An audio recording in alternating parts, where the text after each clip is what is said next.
পোলাও রান্না হচ্ছে।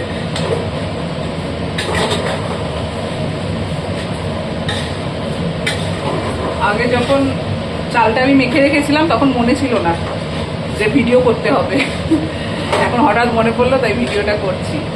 বাকিটা আমি তোমাদের বলে দিচ্ছি কিভাবে কি আমি পোলাওটা করি, আমি পুরোটাই তোমাদেরকে শেয়ার করে দিচ্ছি। প্রথমে গোবিন্দভোগ আতপ চাল অবশ্যই জানো তোমরা, সেই চালটাকে ভালো করে ধুয়ে মেলে দিয়েছিলাম। তারপরে তার মধ্যে আমি মাখিয়েছি ঘি, আদা বাটা আর হচ্ছে হলুদ, এটা মাখিয়ে রেখে দিয়েছিলাম বেশ কিছুক্ষণ, আর একটু গরম মশলা রেখে দেওয়ার পর এখন আমি সাদা তেলের মধ্যে দিলাম গোটা গরম মশলা, এলাচ, দারচিনি, লবঙ্গ, আর সেটা ফোড়নে দিলাম, আর তেজপাতা ফোড়নে দেওয়ার পর তারপর আমি এর মধ্যে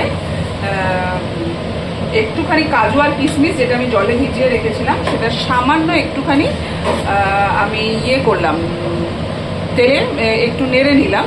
নেওয়ার পরে আমি চালটা এখানে দিয়ে দিয়েছি, দেখাচ্ছি দাঁড়াও তোমাদের। দিয়ে এবার এটা একটু কষাবো, কষিয়ে তারপর আমি এর মধ্যে দিয়ে দেবো হচ্ছে জল এবং নুন, আর দেবো হচ্ছে চিনি। তো এই হচ্ছে চালটা, এটা আমি কষাচ্ছি এখন।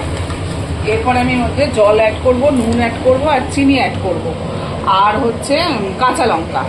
এবং মাপটা তো তোমরা জানো, যদি 6 কাপ চাল হয়, 3 কাপ চাল হয় তাহলে 6 কাপ জল, মানে যতটা চাল তার ডবল হচ্ছে জল দেবে। তো রেখে 10-15 মিনিট রাখলেই পোলাও কিন্তু রেডি হয়ে যাবে। তো এখন রান্না করতে করতে হঠাৎ মনে হলো পোলাওটা যখন হচ্ছে একটু দেখাই তোমাদেরকে, আর পোলাওয়ের সাথে কি হচ্ছে তোমাদেরকে সেটাও শেয়ার করি। দাঁড়াও, এই দেখো চিকেন, পোলাওয়ের সাথে হচ্ছে চিকেন, এই যে। তো আজকের দুপুরের মেনু হচ্ছে পোলাও আর গরম গরম চিকেন কষা। তো আমি এসেছি অ্যাকচুয়ালি আজকে আমার বাপের বাড়িতে, তোমরা আমার ব্লগ দেখে থাকলে দেখবে নিশ্চয়ই আমার কিচেনটা অন্যরকম আর এই কিচেনটা অন্যরকম। তো আমি এসেছি বাপের বাড়িতে, এসে এখানে আমার বনু কি চালের যে মাখার ব্যাপারটা ওটা করে রেখেছিল, আর এই বাকিটা আমি করছি।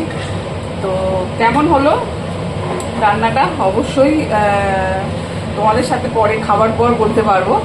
তো চলো আজকের ভিডিওটা এখানেই শেষ করি।